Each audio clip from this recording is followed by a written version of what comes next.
to the Sad Dads Club podcast. Here's everybody's favorite sad dads, Jim and Foo.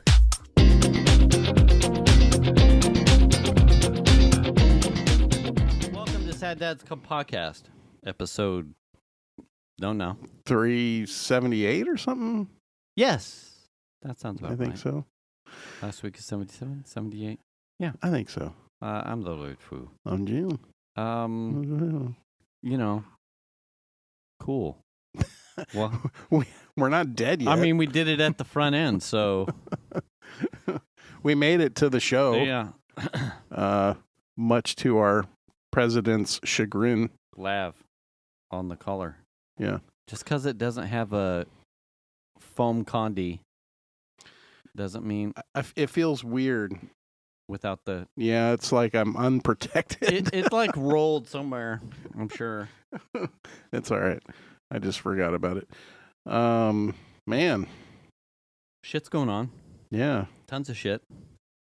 You know, my wife and I went and grabbed quick dinner before I came here. Oh, Instagram. That's what it was. And Pet stuff. Instagram. yeah. Go. Keep going. And she mentions to me, because we're now hearing about potential strikes against California. Right. I'm like, hey, motherfuckers, there's 2 other states along this coast. But she mentions to me with concern about this newfound information. I started the same conversation when Venus got home. Yeah, Like, about... Hey, did you see, based off of your Well, post of yeah. the tweet thing, and she saw it from a different... Yeah, same for me, except she was like, are you worried about Melanie? And Melanie, you know, we've talked about it numerous times that she lives in Monterey now. Mm-hmm. Monterey famously has Fort Ord, Mm-hmm. and then there's some kind of school there, right there in Monterey, in downtown Monterey. Oh, okay. That's like... It's got 6,500 people that live near there. Now, Fort Ord closed in the 90s when they were closing down all kinds of bases and stuff back then. Mm-hmm. So I tried to assure her that that's probably a low priority place Yeah. for a strike to happen, Mm-hmm. even though that facility is pretty close, sort of like in between Fisherman's Wharf and Cannery Row. That's where that facility's at. Right. Or in that area. It's in between. But pretty close to where Melanie lives. I mean, you hear the taps every night at her house in the morning when they play the Oh. You can hear it at her house. Mm-hmm. So it's not like she's that far away. And I'm like, I mean, I didn't really think too much about it. I thought about our location. Right. And we have 2 Air Force bases that were near us that have closed. Mm-hmm. But we do have Beale. Mm-hmm. And we have Travis, which is still active. Mm-hmm. 2 pretty prominent ones that are near us. Mm-hmm. But in her area... It's sort of I feel like everything's closed there for the most part. It's a school, Mm-hmm. so I wouldn't expect it to be like, it's not like it's a military installation with dudes that are training or, Yeah. you know what I mean? Yeah. So I'm like trying to reassure her.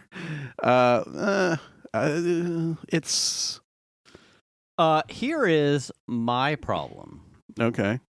Because I have to dance carefully here. Okay. Because my wife told me that she had to stop listening last week because the reality of the conversation is like, it just makes her so upset that like. Which part? It was specifically what combat would look like from an insurgent perspective. Oh yeah. Effectively what we were talking about today. Yeah. And what you've been talking about. Yeah. Because I'm I'm talking about it like this is reality. Yeah. And the feasibility of not having to generate, so close, not having to generate this massive concept of what war means to probably boomers and what it is now is too.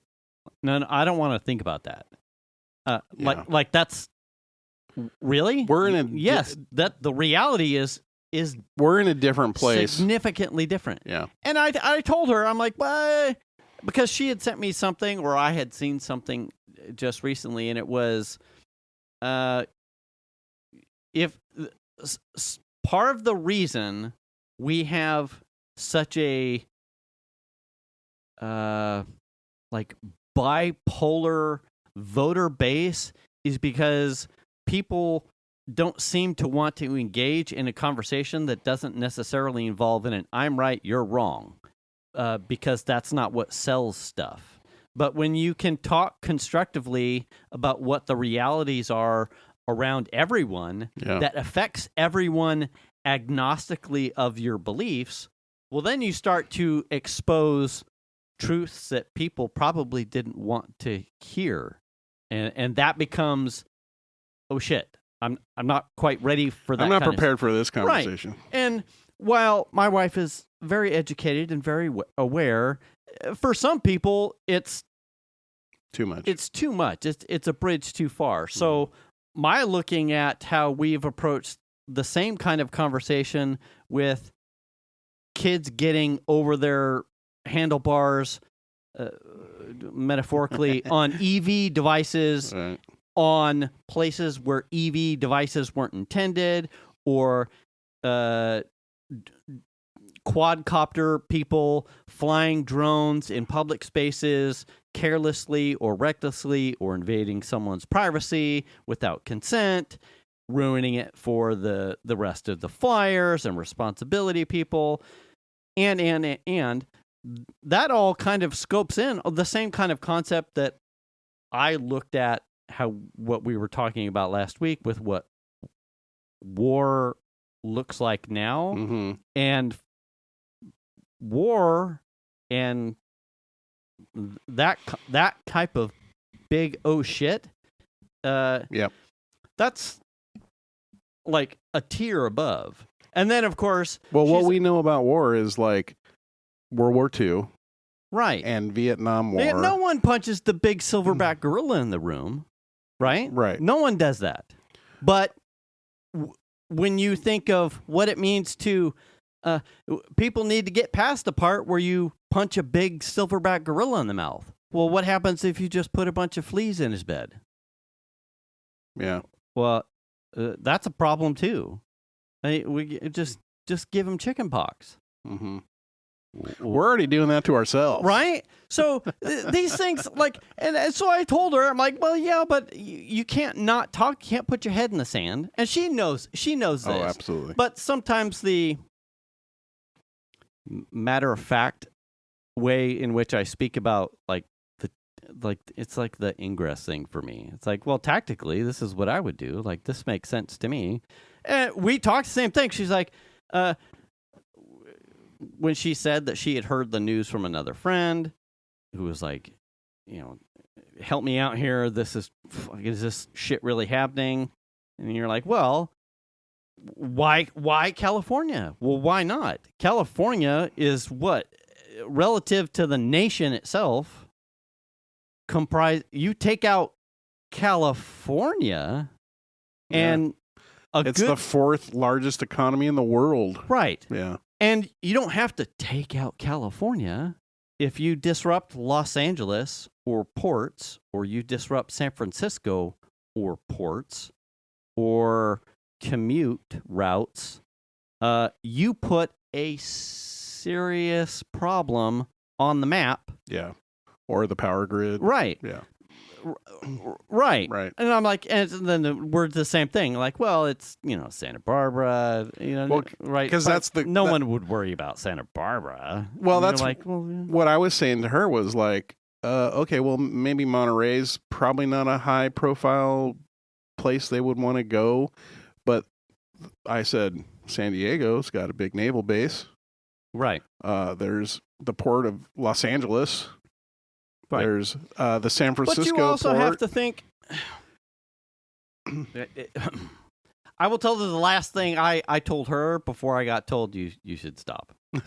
So she's already heard it. Yeah. I said, if you had limited resources, but you wanted to create a serious problem, yeah, I wouldn't.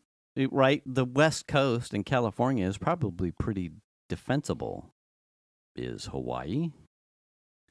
If you create I mean, they have a very large naval base there. Sure, but if you were to create a serious problem for the islands, you then create a logistical problem for the continental West Coast in delivering aid or recovery because of the distance from which they are from California. See, I'm wondering how this would even how it would take place. And I'm not trying to say that we're some sort of crazy superior technologically more advanced or whatever.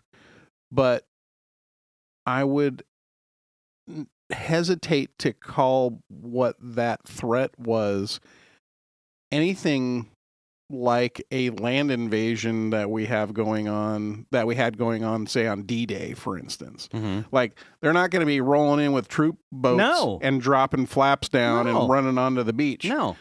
It's probably sleeper cells or, other people that are already in the community or that you have no idea or whatever. Sure. Like, if you're watching, let's say you wind back the clock to when were they bombing those drug cartel boats in the Gulf? Oh, was that that's been going on for months. Tail end of the last year? Like, how policed with infrared and eyes in the sky, satellite shit is the Pacific coast? Well, I mean, there's that, but also when you consider, what was it like right after Trump came into office, I want to say there was those drones that were flying over that no one knew where they came from and no one knew where they went. No one knew what their origin was. You know what I'm talking about?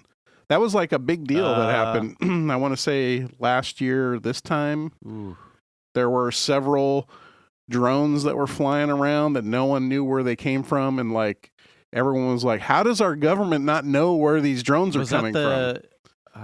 Maybe I'm thinking of those balloons that ended up landing in like Montana and shit. No, these were drones like on the East Coast. Yeah. So it's like we have that situation happening where we have some foreign, maybe Chinese or maybe North Korean drones, or no one knows. On your side, tell me if there was an actual the 60 Minutes episode with the Russian device. 60 Minutes portable microwave device.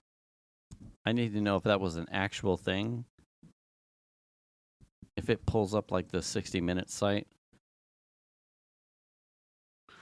The 60 Minutes portable microwave attack? Yes.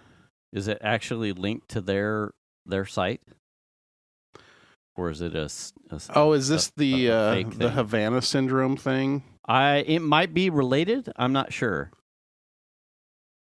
If it is what I watched, it was the silver-haired gentleman main talking mouthpiece for 60 Minutes, and what they said was they had through a confidential source that the FBI had intercepted a purchase or had purchased effectively a portable microwave pulsing device that, when pointed at targets, could induce migraines, organ discomfort. Oh, this is recent. Yes. So here's a headline from the New York Post. U.S. military tests. Okay, come on, ads.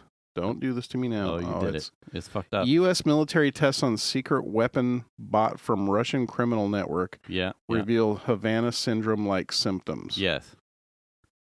So they have reportedly in the article, the source discloses to the 60 Minutes interviewer that they have footage of FBI agents in Turkey, I believe, on like vacation, sitting in a diner, and a device in proximity gets pointed at them, and universally between everyone at the table, grabbing heads, like clutching chest type of shit.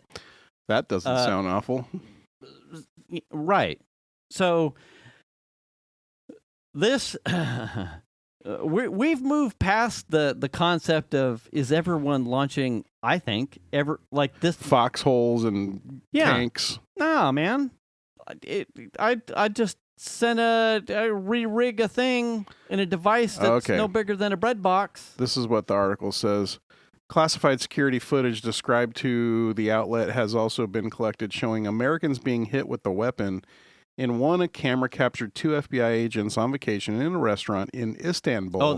Turkey. Sitting at a table with their families after who goes to Istanbul for their vacation? After a man with a backpack walks in, everyone at the table suddenly grabs their head in pain. Yes. Isn't that nuts? In another video from the U.S. Embassy in Vienna, 2 people suddenly collapse on a stairwell to a secure facility. Wow. Yeah. And this is, I'm not injecting you with something. You're not having to eat something. It's a proximity microwave. You won't hear it. You won't see it. You will just start to have the headaches, or you will go into cardiac arrest. This thing will start pulsing at a frequency that your body organs or your body itself is at, and you go south. This says fast. Researchers in the Soviet Union discovered that microwave frequency could cause effects ranging from loss of consciousness to seizures to memory lapses, inability to concentrate, headaches, intense pressure, pain, disorientation, and difficulty with balance. Is that not crazy? Listen, babies. The future I'm not is here. I'm not worried about a nuclear holocaust. I'm worried about some random dipshit finding some sort of device schematics on the dark web in incognito mode. Because that's how Russia operates. And just building a thing. Yeah. We are way past the concept of D-Day, like you said, D-Day land invasion type of bullshit. Right. You take out power grids, you take out commute routes, you take out bridges. Networking. Yeah. And guess what? Yeah. Well, the world's economy is pretty much banked on the U.S. dollar. You take out the silverback gorilla with fleas, and then what? Scary. Hey, man. I'm glad that I have worked my whole life listening to people tell me to work hard. So I saw your post. So that I can get ahead. Yeah. Is this follow Sad Jim oh my God. on Twitter? No, Threads. Oh, was it Threads? That's yeah, right. Yeah, you're right. I don't post on Twitter. Fuck that. I have an account. I just don't post there. Don't do it. I'm frustrated.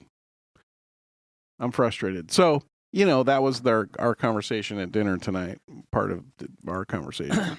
Here's the thing. And what I told Venus. I'm like, and she'll probably skip this part. I don't know how. I'll probably tell her in post. I'll be like, just jump ahead in at 45 seconds X from Y now. minutes.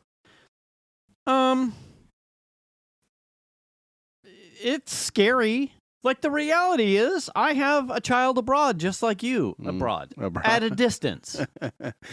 Is abroad now in a different county? My home is my own country, and she is now effectively abroad. Just like you. Yeah. am I concerned and scared? Well, sure. I am apprehensive with this administration, similar to other administrations. There is no value on American lives for that guy. So but we have similar how the conversation circled around the end of last week's show. We're not getting paid for this. Right. To what end am I censoring or gating to make someone happy? Zero. Yeah. So in the end, ultimately, if I would talk about this to you or my wife or my son or either of my children or a good friend without the microphone rolling, well, then why wouldn't I say it here? Because ultimately, I don't care. I don't know who's listening, and I'm not. You know what else? Right. This is a show with just two friends talking. Right. So, ultimately, if this the realities of some of these conversations turns you off, well, that's okay. You don't have to listen. If nothing else, they should be thought-provoking. They should be thought-provoking. Yes. I don't want to... fearmonger? Yeah. And I don't want to be blatantly obtuse that someone else's perspective is wrong. I don't think that. But if we're all talking about our own perspectives and opinions in dark closets where we're never going to be challenged or not speaking them at all, well, then we're not really socializing or having a conversation. On this topic specifically, you and I are probably not unaligned, so there's a little bit of an echo chamber here, but that's because my family is also not far off unaligned with where I'm at as well. So, I'm not daily having a political conversation with my daughter or my son. I tend to have that with Venus. So when they get here, they will know where I stood, and I think that's healthy. If a stranger listening to this thing is like, well, I don't really like it when they talk about that, but you got at least 2 sentences in, and somewhere down the road you're like, well, what's going on over there? Or, I'm actually not really happy about gas prices either, and where would I go to look that up? Well, gas isn't high here. Why are they bitching and moaning out there in California, fucking liberals? And if that pushes someone towards I'm going to look that up, or I'm going to do a thing, I call that a win. Yeah. And you never have to listen again. If you or I planted a seed of objectivity, and then someone said, "Fuck you guys, you fucking California liberal woke tree hugging." Sure. Hippies. I'm fine with that. Go nuts. I don't care. It doesn't really bother me. I feel like I did my piece. I returned the cart, and you didn't. Or maybe you thought about doing it the next time, and I still call that a win. Right. Well, and this goes into, we have members of my family having babies coming. Right. So we're in such I feel like a weird moment in time to be having a baby. Yeah. But making them is so fun. Right. Right. So, yeah. I worry. I feel like every generation probably has this worry that everything's going in the wrong direction. Yeah. But right now we really are. And I'm worried for my future grandchild's future. Yeah. You know what I'm saying? Yeah.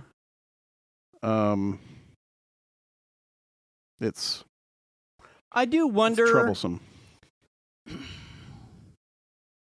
You know what? I'll ask my dad because when like Bush Jr. George W. the 2000. Yeah. I would be curious because I was kind of oblivious to politics in the early 2000s. Right. I would be curious what my dad thought because I was still young and not necessarily I wasn't a father yet. And certainly in the time I was back here by 2000 before 9/11. But I would be curious what my dad thought about me being so far away and then being back, but 9/11. Like, was he concerned? And then certainly as 2004, 2007, when I became a dad, that's Gulf War, Kuwait, Iraq. Yeah. Was my dad in the same concern as you are now for your? This feels a lot different than the Iraq War. I don't. It feels different. I remember watching that whole thing take place and just kind of being in awe with it all. Mm-hmm. And maybe just because I'm more informed now, this feels completely different. I think if we were to look at it from a technology perspective, I think that was probably the last time I'll cross my fingers and knock on wood, of which our Sad Dads Club podcast studio table is made of. That is the last time that kind of comprehensive people movement type of thing may be needed, because when I look at that time period and the things that have happened since, 3D printing, drones, unmanned aerial planes and firefighting opportunities, remote launches from not being on the ground like a boat or a plane, long distance things, unmanned things, as well as just cheap off the shelf consumer based technology that has advanced so far that it's not you don't need, it's useful. Yeah, you don't need a Raytheon type of thing. Right. And we're probably in the place because of Ukraine. Ukraine has showed us that with limited resources, you can punch the Russian silverback gorilla and be just fine. I mean, the deaths probably would disagree with me, but that's true. You know what I'm saying? Yes. Ukraine has done monumental things with limited resources by using technology without putting some manpower in harm's way. Well, yeah. And I think the Iraq, Kuwait, that stuff is one of the last things where we hadn't quite caught up with technology. And now we're in a place where it's like, fucking, why would I send the only people thinking that you have to send a human into a thing to go do a thing in dangerous way is the United States. Everyone else is like, well, I don't have that thing and I don't have that kind of money. So I'm just going to go to Radio Shack and buy a fucking thing. Well, I get mixed up in my mind too. The Gulf War, which was in like 1991. That was senior. And then I get the Gulf War and the Iraq War in my mind sort of like mixed together. Oh, shit. So to a certain extent, there's some mixture of the two. But like Chandler was just a baby like when 9/11 happened and the the Iraq War went on, you know?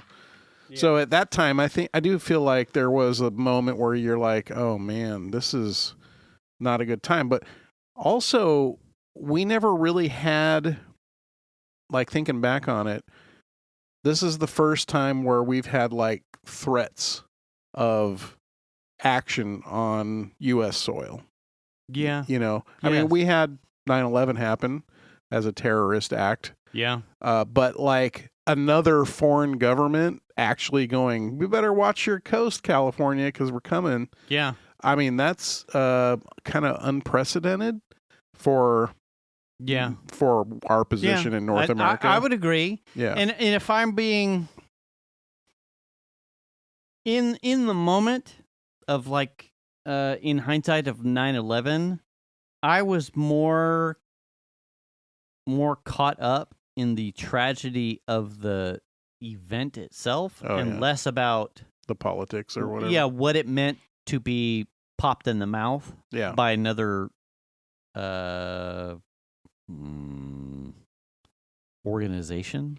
You know, well, like an intent of someone to do harm. There wasn't really the ability for anyone to make it here. Right. So, and even then, like, oh, well, now we're going into Iraq, and Saddam Hussein, who funded or was part of Afghanistan, who, supplied and Osama, and you're like, okay, but man, the towers. That was man, there's like a solemn reverence for, fuck, dude, that sucked. And man, I was almost lost more in the event of the lives lost and the tragedy of the thing, and less cognizant of the madness that wanted it, like the initiative. Like go take care of America, go take care of those guys, because that was absolutely wrong. But the tragedy part was where I put most of my like cycles. Like, fucking, I saw that thing happen live. I watched that.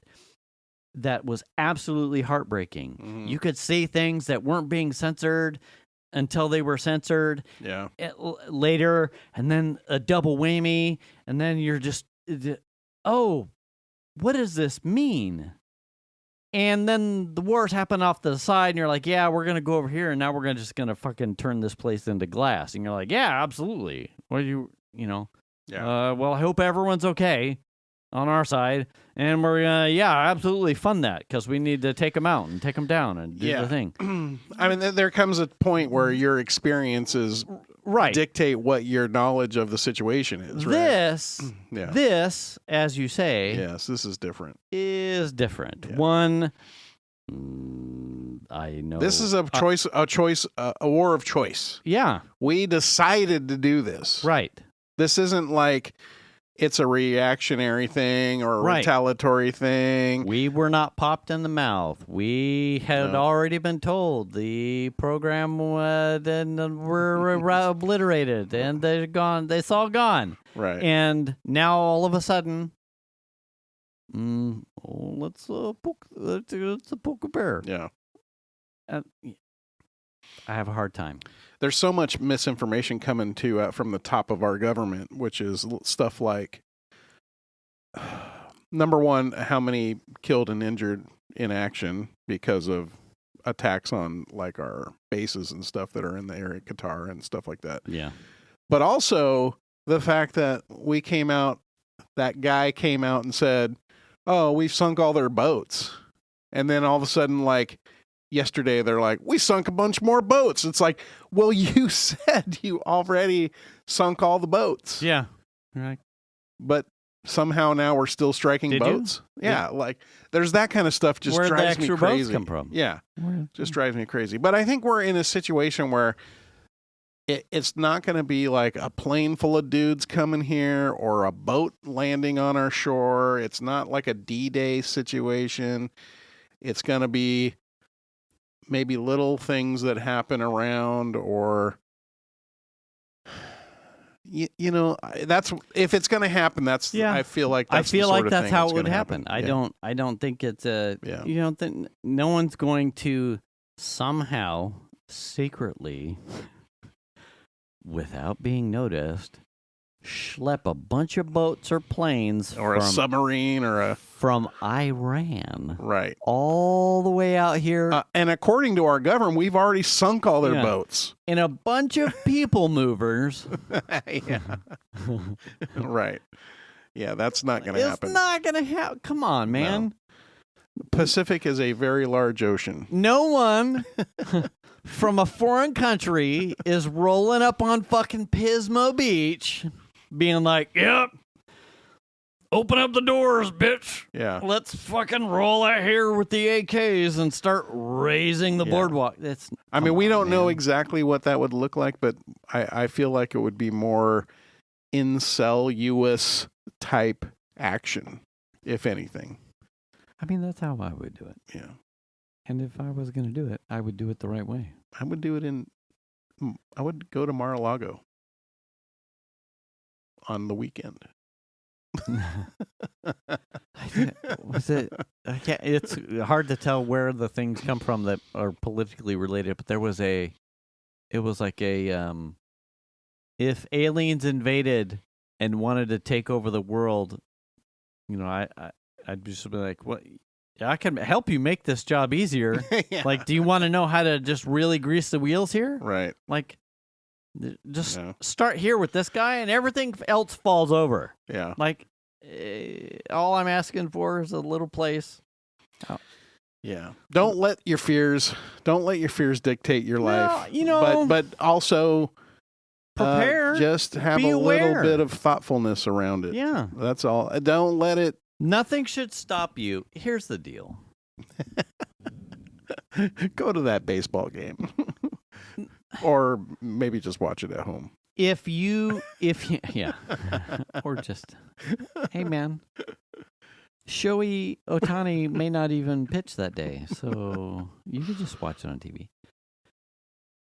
If you choose to abstain out of fear, then you're also letting them win. They're winning.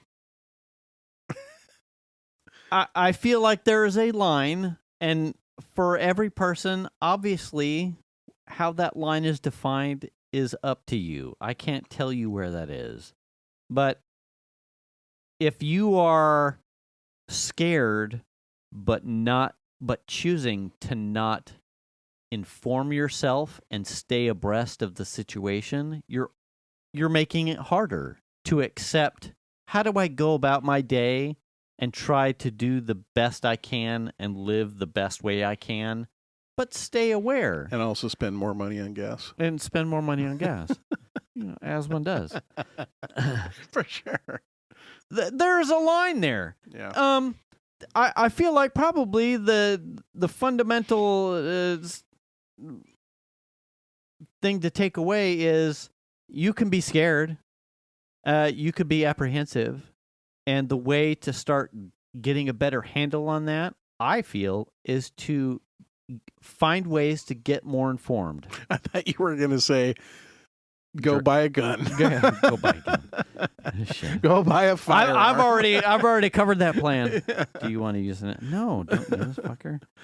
Oh my gosh. Yeah, I've got plans. I was going to take a picture because I actually have a solar panel thing sticking in front of one of the carports, and we're charging dead batteries just to see. Now it's going to be like, see, I'm already halfway here. That's right. Like this is where the plan's coming from. Anyway, so speaking of living your life, living the life. Somewhere around 40 minutes, I'll make sure to tell my wife. There was, man, I don't know about you, but I had a fantastically busy weekend. Okay. Yes.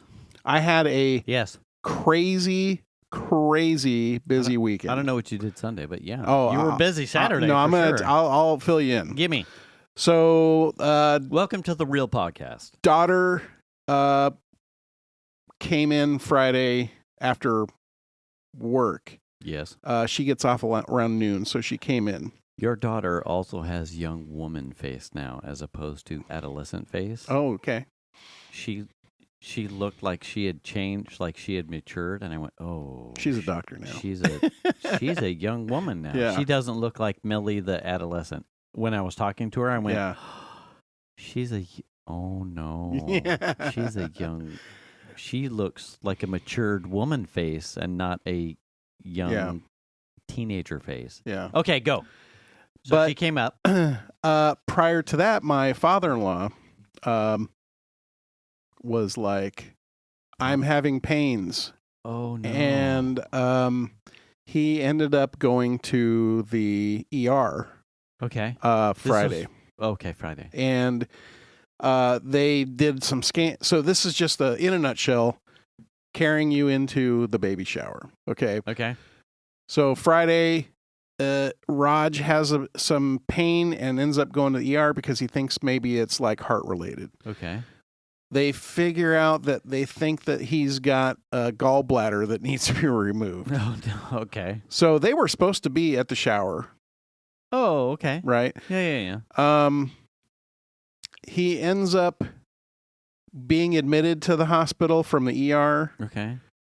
And then getting essentially scheduled for surgery during Baby shower. the baby shower. Oh, shit. For me personally, that's all going on. My daughter and my wife have waited to get a SMOG and pay her car registration. Oh, no. So Saturday morning, I get up, I drive it to the SMOG checker place, Yeah. get a SMOG certificate, Right. and then I drive to the AAA office, which has DMV stuff. Oh, yes. And so handy. Yes. Yes. And overpay, in my opinion, for registration for a 2009 Subaru Forester. Uh-huh. $178 to register. Mike's BMW motorcycle was over $400. I'm waiting to see what Penny is. Dude, that's crazy. Okay, keep going. Okay. So then end up at the shower and finish setting up. And then as I'm there, I look out the front window. So it's the shower is being held at Nicole's father's business. Right. And so they have a kind of a big showroom because they do like custom homes and stuff. So they got this big open area showroom. Mm-hmm. And I mean, there's like catered food there and it's like all decorated. And my wife worked her ass off in addition to dealing with stuff going on with her dad. And Melly coming home and all the stuff, right? Mm-hmm. So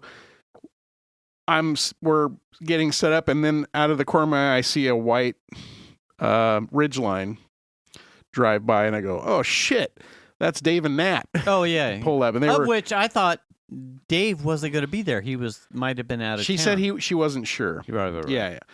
So she wasn't going to commit him, but yeah. I look up and I see Nat driving and Dave's in the passenger seat. Yeah. And then they park and I'm like, oh man, they're like, maybe 15 minutes early. That's fine. And so I'm not doing anything in the shower at this point. And no one's there yet. Yeah. So I just walk out and I start talking to him. You interrupted his hand job time. I did. Yeah. Yeah. Sorry, Dave. Sorry. So man, it was really good to have them there. I enjoyed hanging out with them. I didn't speak with your wife. I did speak with your daughter. Yeah. So, and you didn't say shit about Raj. So, because there was so much happening. What a fucking champ your wife is then. Yeah, so we ended up going to the hospital Friday night. Mm-hmm. And so then, did he get surgery? I guess. So he had surgery basically during the shower. Oh shit! To get his gallbladder removed. Okay. Luckily, her brother went to the hospital and her mom was also there. Okay. This was a much better showing for Raj at the hospital than the last time he was in there. So the shower went really well. I enjoyed hanging out with you and enjoyed hanging out with Dave and Nat. It works out for me because I wouldn't have hung out with anybody else really. Right. And your son deserved to be bebopping around. So I'm like, yeah, this works out for me. Now, the gift that you gave to Chandler and Nicole struck a chord with everybody, just so you know. That was really? really cool. Yes. Okay. Very well done. They were very happy with it. It was a very cool thing. Okay. So just so you know. Okay. Yeah. Exactly. Oh. Yeah. There was tears. Lots of tears, actually. Oh, wow. So the shower happened. And that I had a good time. It was SMOG shower. So when did you know that Raj was okay? I think towards the end of the shower, at the end of the shower, somewhere along the lines. The shower, I think I left just a hair. I think it went until like 3-ish. Nat was like, "Well, we're getting ready to go," and I'm like, "Yeah, I'll get ready to go." And you're like, "Hey, everyone's fucking leaving." Oh yeah. And it wasn't until I had gotten pretty much out the door where I realized it was actually time to go. Yeah. It was like near 2. And I think it went from 11 to 2. Yeah. But it actually ended up going closer to 3, I think. Did it? Yeah. I was like, well, fuck, it's 2. But I was like, most of my anchors are going to be leaving here anyway. Yeah, safe bet. Yeah, that was my... I'm like, I'm good to go. Yeah. There a lot of the people there so I didn't... you were still at the shower when you were getting... updates on father-in-law? Yeah, so yes. And so we helped tear down the shower and clean up. And then we trying to remember where we went right after. I'm trying to think of how long after you sent me the text saying your thing. I think it was a couple hours.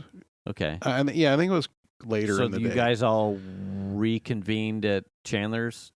No, we you opened them there. I think we went home, and then I think we had dinner, and then we ended up going to the hospital and visiting Raj. Okay. And Chandler and Nicole also showed up there. Now there was another thing that was happening that I wasn't aware of, which was that the kids had chosen the baby's middle name. And I didn't know any of this was happening. It was kept a secret from me. Is it Foo? No. Damn. So close. And in fact, Shanna was saying something about, I got to go pick an order up at the mall. And I didn't really, I'm like, well, I don't know. She's always got irons in the fire. She's doing all kinds of things. I don't know what the hell's going on. And I didn't really think about it, but there was a conversation that happened a couple days prior where she was like, do you know where to get stuff embroidered? Okay. And I'm like, I don't know. Yeah. Well, this was that, and I didn't know. Uh-huh. So she went to go pick up an order, which she had already tried to pick up before the shower, but they weren't open yet, which is weird. Okay. Because it's in the mall. Yeah. And so she went and picked that order up. That's right, because I had Millie's car at the shower, so I just drove it home. Okay. And then... So she went to pick up the order. I took Millie's car home. Oh, and I did an oil change on her car. Before the SMOG or after? After the shower. Look at you. So I did an oil change on her car. Mechanic dad. Not a sad dad. Mechanic dad. Oil changed her car. And then I put like her sticker on her registration sticker on, that kind of stuff. And then the girls came home. And then we went and had dinner. Mm-hmm. Yes, we went and had dinner. We went and had sushi, and that was very. I'd been craving sushi, and Shanna's like, "Well, let's go when Millie's here." And I'm like, "Whatever." Where'd you go?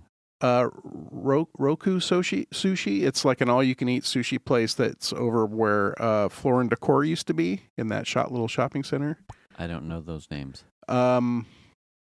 Across the street from Costco, where Jack in the Box is. Oh, okay. That parking lot over on off Sunset. Of that in that location off of Stanford Ranch. Oh, okay, all right, yeah, fantastic. So we went there and had dinner, and then we went from there to the hospital and hung out. Chandler and Nicole were already there. Okay. The thing that Shanna picked up was a little baby onesie jean jacket. Okay. That had the baby's name stitched in it. Okay, here we go. Which was the middle name being Roger. Oh. And they had Raj open it, and everyone was crying. Lost their shit. Yeah. As one does. So that was the thing. Are we allowed to say full name? Is that okay? Yeah. So it's Wesley Roger Schroeder. Yes. Congratulations to the new parents. Yeah. So that's pretty cool. Upcoming. Yeah. I mean, not here yet. There's a canal thing that has to happen. Yeah. Hopefully not an episiotomy. Did you see how pregnant she is? I actually, when I saw her, I was obstructed of belly. Okay. Oh, she looks like she could have twins in there. She's got a protuberance. Yeah. I mean, we don't talk about bulge. Yeah. For women. It's yeah. So then, and then we were at the hospital. I think about 9:30. We're like, okay, we got to get out of here. We got to let Stanley out of his crate. He's been in his crate all day. Oh yeah. Yeah. We need to let him out and let him like run around and be crazy because he's fucking puppy crazy ass motherfucker. Right. So we went home and did that. The next morning, Sunday. My wife was worried about whether or not she needed to be available to help with Raj being ejected from the hospital or let out. Okay. And because he was being told that he was going to be discharged. Okay. And I said, okay, well, and Melly had plans to go meet a friend for like breakfast. Oh. And I'm like, well, Melly should be home soon. I'm going to now install all of your motor mounts in your in your car. Okay, right. And she's like, well, what if I need my car? I'm like, well, you can technically drive my car. Oh. And Melly will be home soon anyway. Right. So I started working on her car. I got the first transmission mount, which is the driver's side mount, installed. Yeah. No biggie. Right. I was working on started working on the second mount, and Chandler and Nicole showed up. And Chandler just started helping. So we together, him and I, got that one going. Okay. And that one is actually 2 mounts. It's a torque stick, what they call a torque stick, and like a hydraulic mount. Oh. So we got that installed. And then he's like, I got to go. And I'm like, okay, well, cool. There's one more. Awesome. Thanks so much. Yeah. Enjoy your jerking off. Yeah. And so I got, and this one is under the car. The other ones are all on top. You can get to from the top. Okay. And it's just a torque stick on the bottom. And I get under there without having the car up on like the ramps. Normally I would put the car on the ramps, but I get under there and I get that fucker off and realize that I can't get under the car far enough to like get it installed properly. Okay. So I'm like, fuck, I can't really get under there. So I'm like, all right, fine. Even though I only had one bolt in there, I'm like, I'm just going to get the ramps down and I'll put the car on the ramps. Well, that caused the engine to move a bunch. Oh. Because that torque stick wasn't there. Yes. I get it up on the ramps. I have that problem frequently. Yeah. And I am working on that, and I cannot get the motor positioned in a place where I can get the screws there. It's like I am pushing the motor as far as I can go, and I'm still at least a half an inch off of where the bolts need to go. Shoot through a yeah. Okay. And I'm like getting really my arms are fucking getting tired. My arms are sore still. It's Wednesday. Yeah. Okay. This was Sunday. This was on Sunday. My arms are still sore. Yeah, baby. Work out. Yeah. And so I'm like pinging Chandler, and Chandler had some errands to do. He's like, yeah, I'll come back by, and I'm like, oh. And that's when I pinged you. Hey, do you want to be a hero today? Yeah. A car repair hero. And it's okay. I don't need you to rescue me. Yeah. Or feel bad that you weren't able to come help, because it's not what that was for. Yeah. It was just to see if you were available. You might want to come help. That's fine. Yes. Right. I'm not upset. I'm not upset. Had I not been out with a nubile driver. Yes, don't beat yourself up. 100%. It's okay. And I'm like, that's fine. I'll just wait for Chandler. It's not a big deal. And then as I sat there on the garage thinking about it, I'm like, what if I got under there while Shanna started the car and put it in like reverse neutral drive? What would that do with the motor? And so I went and grabbed her. I'm like, all right, you're not going to like this, but... Take your pants off and get in the driver's seat. That's right. What? Get in the car, start it. I'm going to get under it. And it's on ramps. It's on ramps. I said, don't take your fucking foot off the pedal. Keep it on the brake. And I got under there and I said, okay, start it up. She starts it up and I said, okay, put it in reverse. That's the first gear, right? Yes. And that fucking thing shifted like the whole engine like moved about 4 inches or so. Oh, wow. I was surprised. Right. And I went, oh, shit. And then I said, okay, put it in now take drive. your panties off. Yeah. I said, put it in drive. And it went the other direction, but too far. Oh. And I was like, oh, shit, that's crazy. I mean, it was extremes. Yeah, like many inches of movement. And I said, okay, just put it in neutral. I want to see what happens. And that thing shifted, and it was only like 1/4 inch off. And I went, oh. So I grabbed my bar, and I just gave it a little pry. Tweak, tweak, tweak. Got it right. And that's why I was like, fuck yeah, I got it. Yeah. It ended up being super easy. I just had to think about it. Now I need you to clam slide on the driver's seat and then get out of the car. What? So what a difference motor mounts makes. None of them were broken like I thought they were. But they were said worn. Yeah. Leading up to this episode a number of times that this was a checkbox that you needed to do on the CRV. Yeah. Well, 140,000 miles. So on the original Honda ones. Difference. Big difference. Big difference. Much. Had they ever quieter. been replaced before? Nope. Were they clearly and most definitively shot? That's a great question.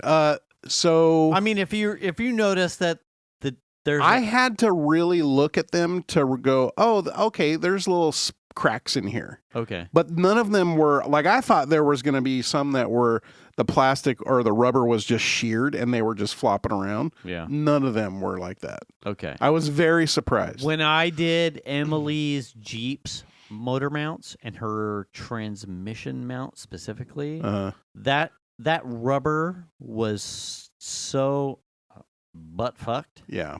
And cracked and like and also compressed. Yeah. Compared to, and that was, I mean, subsequently the engine blew anyway. But the compressed rubber was so much that the struggle of getting the mount back in was like, this is where you're supposed to be. Oh yeah. Originally.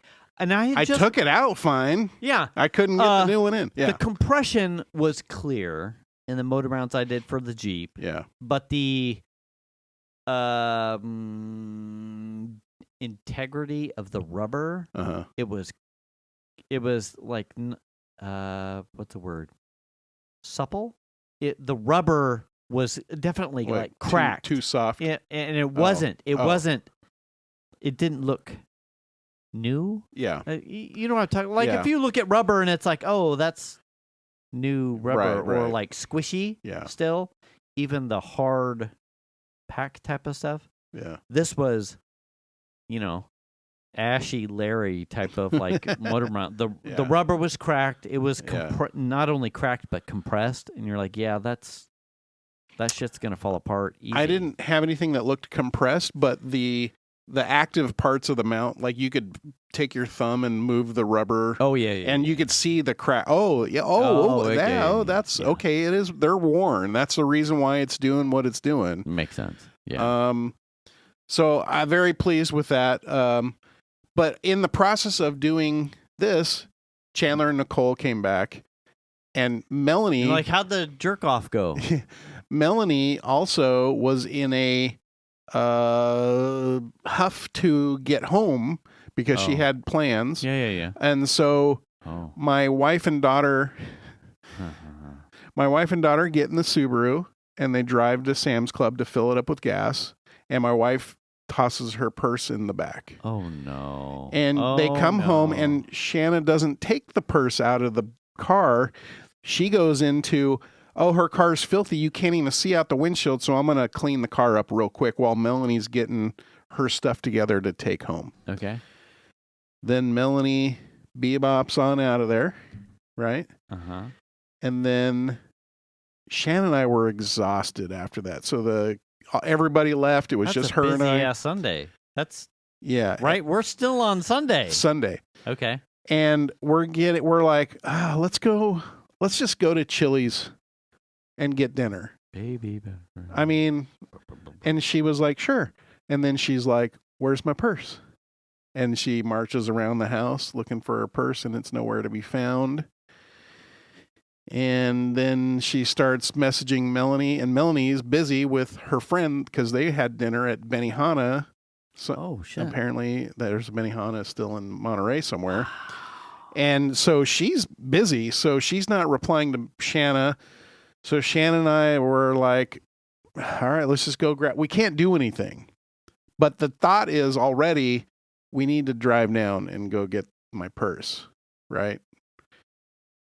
And I'm like, we're starting to talk about this, like, well, what does this look like? I'm like, because if you're saying you want to drive down right now, like after we get done with dinner, right? Number one, we need to make sure it's there. Right. And number two, there's a lot of moving parts, like packing the dog, packing food if you want to drive down now and stay and then come home tomorrow morning, pack our own stuff, pack the dog, right? All the things. There's a whole bunch of moving parts here. Yeah. And I said, it looks better to me if we just drove down tomorrow morning, Monday, and got your purse and then came back. And right. She was like, yeah, that's, Yeah. So it was a little while before Melanie finally got home and went into her car and found Shanna's purse in her car. Right. So at least we knew at that point her purse was in the car. I mean, it's got all of her stuff in it, her license. Hey. She's worried about driving. Sure. Getting pulled over and not having her license, that kind of thing. Something tells me your wife is the least of most local law enforcement concerns. For sure. Yeah. She has no Ken block, handbrake, drift stick. So I ended up taking a PTO day on Monday, and we left around 8 and drove to Monterey to get a purse and bought sandwiches and met Melly for lunch and had lunch with her at the beach and got the purse. Good times. And then drove home. It was a very long day of driving. The purse. Wow. So you didn't know that. No. So I could tell you that on the show. Wow. And I was fucking so tired when we didn't even have dinner Monday night. Shan crashed out on the couch, and I was turn and burn. Yeah. That's brutal. Yeah. So wait, how'd the purse get in the back seat again? They went to go fill her car with gas, and Shanna just tossed it in the back seat because there was nowhere. She was driving, so there's nowhere for her to put it. She didn't want to put it on the floor under Millie's feet, so she put it in the back. Purses, man. I know. Man. I know. What? Wow. So that happened. Wow. So I'm like I'm saying, it was 4 days of just fucking balls of the walls, crazy shit going on. Sounds like for Shan's birthday, she needs an air tag for her purse. So that way, the moment it leaves her vicinity, it starts doing the ping, ping, ping, pings. Well, because even if you would have found out early enough, you could have said, Melly, fucking stop somewhere. Stop, please. We will meet you. We will drive to your location. I'll catch you in Stockton. Please, for the love of God. Yeah, and then we wouldn't have had to drive all the way, but then she would have been upset because she would have been late. Sure. But it's your mom's fucking purse. Yeah. Stop in Lathrop, put up a tent at Dutch Brothers, and you'll be fine. Wow. Yeah. Fucking crazy. Busy day. Yeah. Busy weekend. Busy weekend. All into Monday. Yeah. Wow. I still am when I went to AAA, I didn't look at the registration. I figured it was going to be around 100 and $120. And then she's all 178. And I'm all, what? For a 2009? For a 2009 Forester? She goes, yeah. I couldn't believe it. Why aren't my roads better? Yeah. Yeah. Mike sends me a thing after he got his B&W registration. He's like, for a motorcycle. Yeah, let me know. Let me know what your Can-Am is. Like, keep me posted. Oh keep my me God. posted. I've got a couple months yet, but it's a running thing. Yeah, Chandler's got basically 2 newer-ish cars. I mean, his registrations are crazy. I think the Prologue was like $600. Wow. Did you see the text I sent? Somewhere near 5:30, 5:06 Today? 6 o'clock. Yeah. I don't usually read your texts. It's in the. I had a funny thing where my son had to realize what the. Oh, took that corner way too slow. I was crossing Mahaney. I wasn't sure what. I was like, did he send that to the wrong? So when I recognize Explorers Yeah. because Venus has had 2 at this point through her leases. Uh-huh. Like the grill, and now I'm like, well, I know someone out here has one, and it's not a Ranger. So, and I know the region that he lives. Yeah. So I'm like, if I see an Explorer, I'm like looking for the ST badging, but I'm looking just Also, it's a black on black Explorer. right. So I'm like, I get to the Mahaney crosswalk. I'm getting ready to cross over into the corner, and I see an Explorer coming. I'm like, I'll slow roll this so that way the car. Tend to do that so that way the car doesn't feel like it has to stop for a pedestrian. So I'll give him the corner, and so I'm like, ooh, Explorer. Oh, that's an ST. I'm like, can I? They're coming in, and so he takes the merge corner there at Starbucks, and I'm like, is it? Ooh, shit! Is that Chandler? It's got like a ski rack on there. Is that? I didn't know if he had a. Is that a rack? And as it gets through the corner, I'm like, is that fucking Chandler? It looks like fucking Chandler. I'm pretty sure that's fucking Chandler. And he doesn't. But he. Listen, man. When you get here, you podunked that motherfucking corner, and you didn't even see me. Oh, I didn't even see you. Look at me, bitch. But so he and he gunned it in the merge lane to come out and merge into traffic. Yeah. But he, for a rear biased car, man, you pussed out a little bit on that one. I want to say he has already been talking about, because gas prices are shooting up, right? Oh, yeah. He's already talking about, well, Nicole started her leave, her maternity leave, on Monday. So he's like, I'll just drive the Prologue to work. Oh. You know, and then we'll just use the Explorer for whatever. Whenever he wants to do a donut or something. Yeah. So I think maybe he's being conservative on the throttle. Oh, sure. Just, I mean, he gunned it coming out of the curve, but he pussed. Maybe he's being conservative on the tires. Like, I don't know. I was waiting for him to send something so then I could send back, sounds like you took that turn like a dad would. He's practicing. Yeah, he's practicing. He's practicing. Yeah. Yeah. You know, what are you going to do? My son, I took him, we won't get into the story there's another truck. Yeah. In part of his driving lesson stuff, the hand-me-down truck, his grandpa, did the 90,000, it was a former company truck, did the 90,000 mile checkup stuff in. Oh, wow.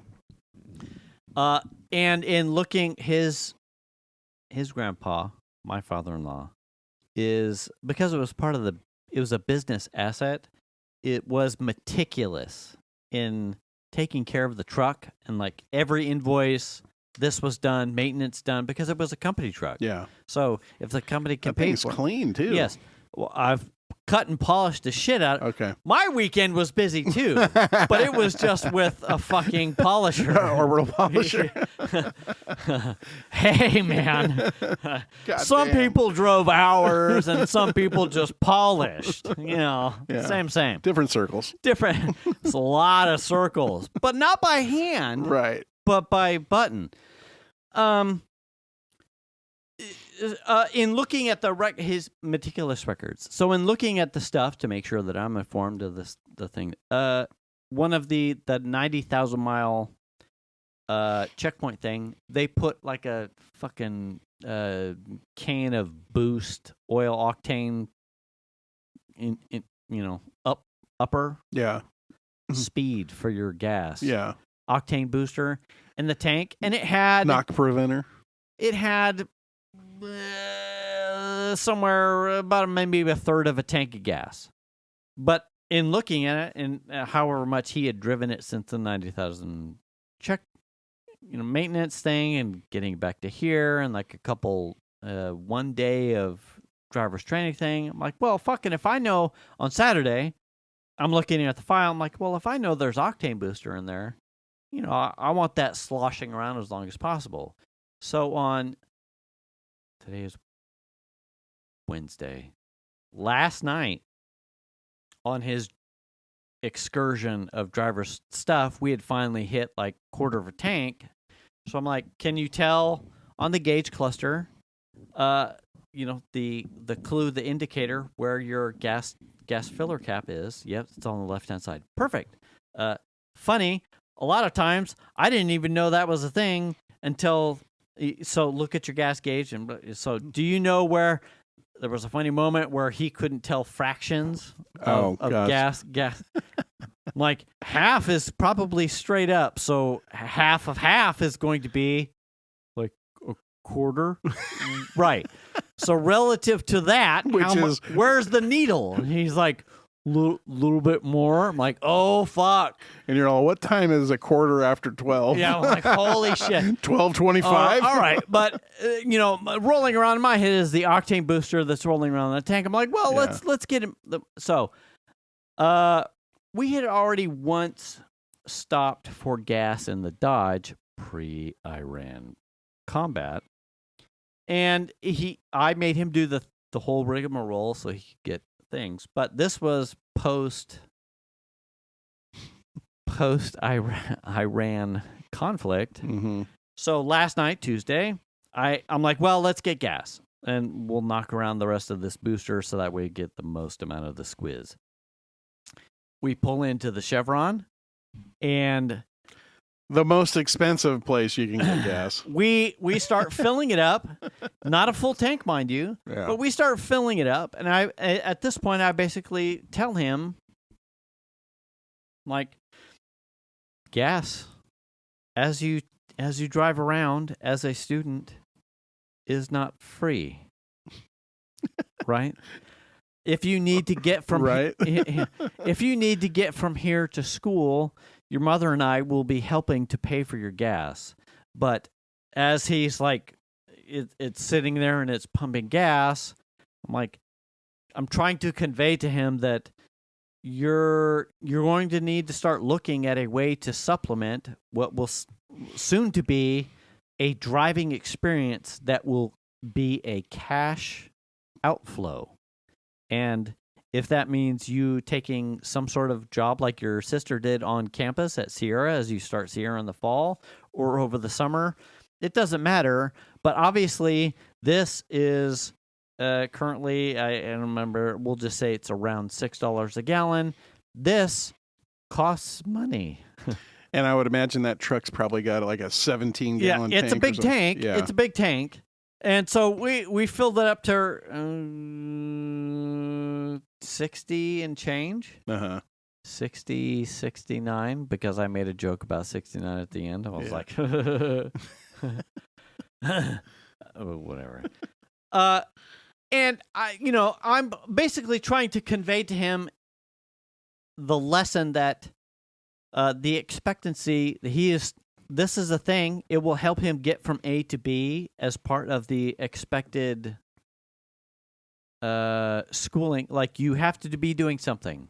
If it's schooling or occupation, it doesn't matter, but you don't get the free load, and he knows that. So it's basically like, well, if you're going to go to school, you need to be aware of some of the cost outflows, and gas is one of those things. You're driving this thing. This is what gas costs. And we're going to look here at the price thing as it's tick. And for me, as it got somewhere near 50, I'm like, that's a meal, a night out for a meal of 3 or 4 people. That's a meal, a night out. Mm-hmm. Gone. in gas to get you around the thing.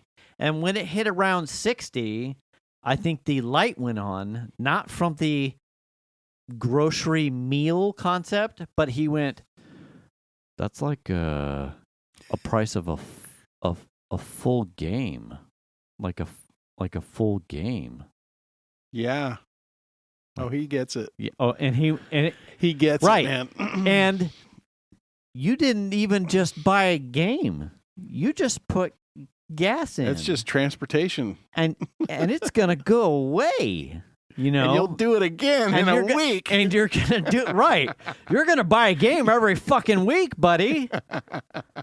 A game a week is all we ask. Yeah. You want to play Roblox and Minecraft and fucking Blood Rain or whatever? Or driving? Yeah. Congratulations. Welcome to adulthood. Yeah. A game a week. Yeah. Thanks, Iran. Yeah. Thanks, Iran. Thanks, Trump. So the driving lesson there was interesting because I think my trying to impress upon him what it means, like in groceries or food, was almost kind of like, I don't really get that. It didn't make sense because he's not in an apartment. He doesn't go buy groceries. Right. He's not living on his own. He's not going and buying meals. But games. Yeah, between 5:45 and 6:45 every night, someone shovels a plate in front of his face and he eats it and he's like, yes. And then he doesn't do his dish or his sister sometimes. And then, and then it's rinse repeat. Yeah. But if he wanted to buy a new game or a new expansion to a game, well, he hopes to have Steam dollars left over from a birthday or from Christmas. Yeah. Or, well, really, that's kind of just how he cycles between his things. But now he's got a thing. There's a real world connection to that money now. Guess what? You wanna buy the new Marathon or the new fucking Arc Raiders game? No, you better get a job that pays for 2 games every week because one of those games is gas. One of those games is gas. At least. But he 100% snapped into understanding. Oh shit, that's like a full game. That's a full release, and then Dad. Tell him, yeah. Okay, so if you make $12 an hour or whatever, I don't even know is the minimum wage $17 an hour or something now? I don't even know. I don't know. So that I don't even have a job. Why the fuck would I know? that would take you 4.5 or 5 hours or more of pushing a widget around to pay for that gas. Yeah, just to be there. Yeah, and if you get a job that's like 3 hours a day, 2 or 3 times a week, you're barely doing it because of taxes and everything else. Now I'm like looking at him, so we're getting back in the truck. I'm like, so you're the friend with the truck. So as you guys get your senior year, and maybe people start moving out and they start looking at you like, oh, Zander, could you bring your truck and help me move this thing from thing? Ask for gas money. I'm just saying gas is $6 a fucking gallon. Yeah. You would not probably be at a place and asking for a little bit of money to schlep someone's shit from A to B, because that'll happen. I mean, you could be good Samaritan to the friends that, But I'm like, this is new. This is new. This is expensive. Yeah. And, I didn't tell him the penny story, but you and your son know. I'm like, that was even and then I told my dad because he was here Tuesday, stopping by for some tech stuff. I'm like, Dad, you and I have talked at length about the price of gas. My dad's more concerned about the refinery closes that have started to happen here in California. Yeah. And so he's hemming and hawing about, well, anytime now, it's fucking going to start. And it turns out our president undercut liberal California refinery protocols closures because now gas is expensive on top of being expensive because of refinery closures. But this was a chat that my dad and I had, and I'm like, Tuesday, right in front of his face, I'm like, Dad, you and I have been talking about gas for how long? He's like, I don't know. Fuck, those refineries have been closing since like November, December. Like, I was at the pump on Saturday. The real issue with the refinery closures is that the crude price, when it hits $60 a barrel, the oil companies, that's their threshold for being able to make money, is $60 a barrel. And once they hit $60 a barrel, they stop opening new or looking for places to drill or opening new places to drill, and they start actually closing down facilities that take a long time to come back online because they aren't making any money. So they start closing shit down, refineries, drilling wells, looking for new places to drill. They just stop all that stuff. And it takes years for those to come all back online. So that's one of the issues. Yeah. So, I'm there with my dad. I'm like, I'm filling up a motorcycle that has a not even a 6-gallon capacity tank. Yeah. And I hit over $30. Yeah. I'm like, Dad, I'm sitting at this pump and I'm telling my friends, I'm actively audibly saying, what the fuck just happened? And I'm looking for the gas sign price sticker because I can't see it. I should have been, looking at the pump itself, but I'm like, I'm being fucked here. Like, is there a camera? Is there a camera? Yeah. I look at the sign. Sure shit. It was like 6 and change, 601, maybe 605. And I went, great. Thanks. I mean, that's why Shan buys gas at Sam's and I buy gas at Costco. So let me ask you, we're totally at time. Let me ask you, what is the gas at Costco? The price-wise? Price-wise. I can tell you right now. Please. All right. Because I'm going to swap immediately. This is dumb. So the reason why I use Costco is, number one, I have a card, but number two, they have top-tier gas. Yes. Which we looked that up as well. That's great. Yes. Sam's does not have top-tier gas. Yeah, fuck Sam's. Let's see, warehouse. # not a sponsor. Roseville details. Oh, wait, there it was.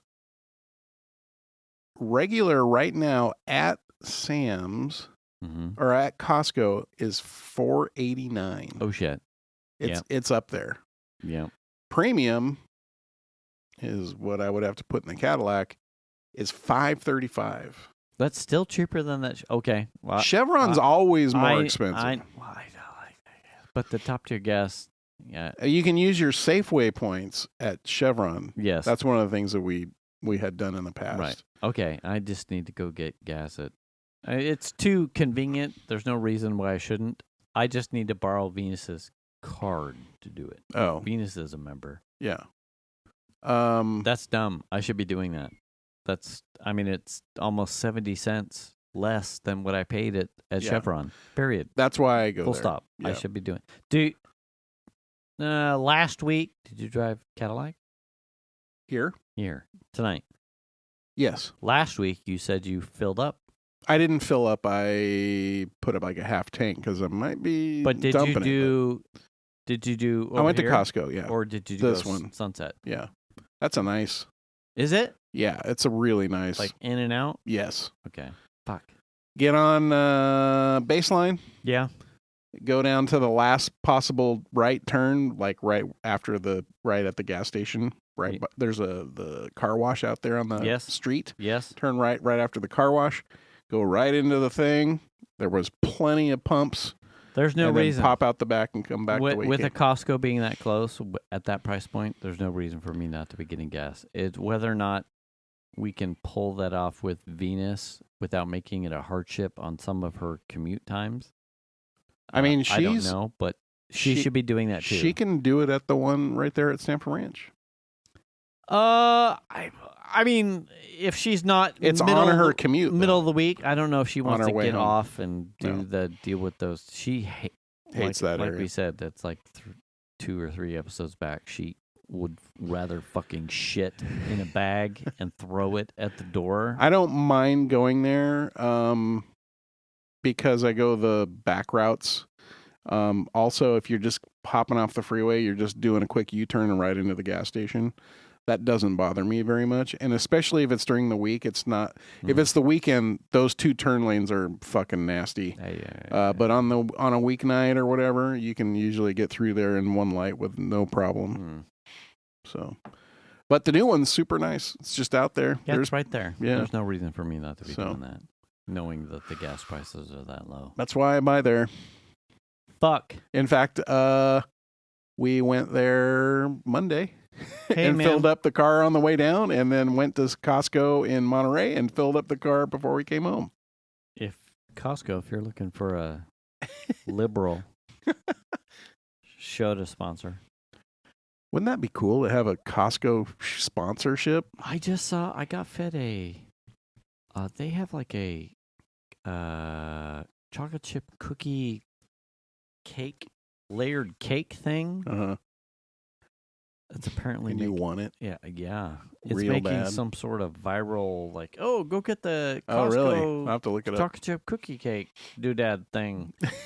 I sent it to my daughter. I'm like, do you want me to have this here for you when you come back for spring break? She's like, yes. I need this. And I went, oh, well, Make it happen. I'll look for it. Anyway. Right on.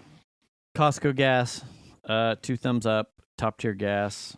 I should know that. I should just be do doing it. And on that note, you should return the cart. Wash your ass. Wash your hands. Check your oil, Tony. Stay up to date on your shots. Make the call if you need to. Register to vote, and vote, please. Wear a helmet. Pick up a broom. Do the kindness. And we'll catch you next week. Thanks for listening, everybody. Bye.